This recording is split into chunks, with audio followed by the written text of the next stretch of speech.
آپ کبھی بھی کپڑوں سے مزین نہیں ہو سکتے۔ آپ کو زینت کبھی بھی لباس سے، گھر سے، گاڑی سے کبھی نہیں ملے گی۔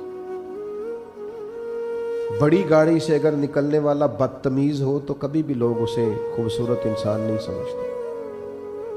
مہنگے کپڑے پہننے والے کی حرکتیں اگر بڑی چھوٹی ہوں تو لوگ کبھی بھی اسے کوئی بڑا آدمی یا بڑا انسان نہیں سمجھتے۔ وہ بہت بڑی کرسی سے نیچے اترے لیکن اس کا لب و لہجے سے چھچورا پن ظاہر ہو تو کبھی بھی لوگ کوئی مہذب انسان نہیں سمجھتے۔ ہم نے سمجھ لیا ہے کہ کپڑوں سے، اور یہ کہ گاڑی سے، اور یہ کہ گھر سے، اور یہ کہ میرے ہاتھ میں پکڑے ہوئے موبائل سے، اور یہ کہ میں ٹیلی فون پہ جو باتیں کروں اور میں 10-20 لوگوں کو بتاؤں کہ جی اللہ کا شکر ہے، جی بڑے پیسے ہیں، جی فلاں بھی خرید لیا، اب یہ بھی خریدنا ہے، اب ادھر بھی جانا ہے، اس سے کبھی آپ کا وقار نہیں بڑھے گا۔ آپ کا اعلیٰ اخلاق، آپ کا تقوی، آپ کی عبادت، آپ کا اللہ سے ڈرنا، آپ کا حسن سلوک، نیک اعمال آپ کو زینت دیں گے۔ انسان ہمیشہ عاجزی سے خوبصورت ہوتا ہے۔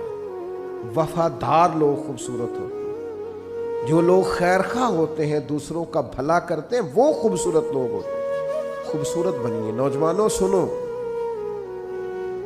بتایا ہوگا تمہیں لوگوں نے کہ پیسہ ہی سارا کچھ ہے، پیسہ بڑا کچھ ہے پر سب کچھ نہیں ہے۔ بتایا ہوگا کسی نے کہ تعلقات ہی بڑا کچھ ہوتے ہیں، تعلقات بھی کچھ ہوتے ہیں پر سب کچھ نہیں ہوتے۔ کہا ہوگا کسی نے کہ عہدہ بڑا کچھ ہوتا ہے، عہدہ کچھ ہوتا ہوگا پر سب کچھ۔ سب سے زیادہ انسان خوبصورت اچھے اعمال سے لگتا ہے، خوبصورتیوں سے لگتا ہے۔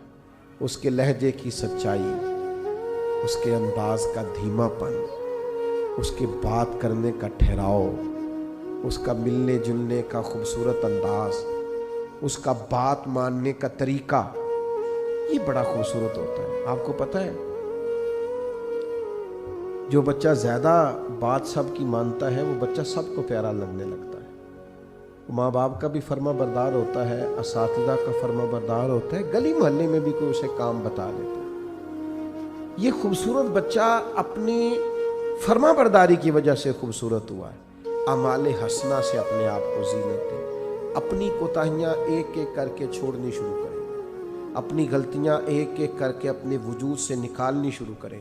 نوجوانوں سے کہوں گا بے پناہ مشقت کریں، آگے بڑھنے کے لیے جد و جہد کا راستہ اختیار کریں، چور دروازہ کبھی اختیار نہ کریں۔ آپ کی خدمت میں بڑے درد سے یہ اپیل کروں گا۔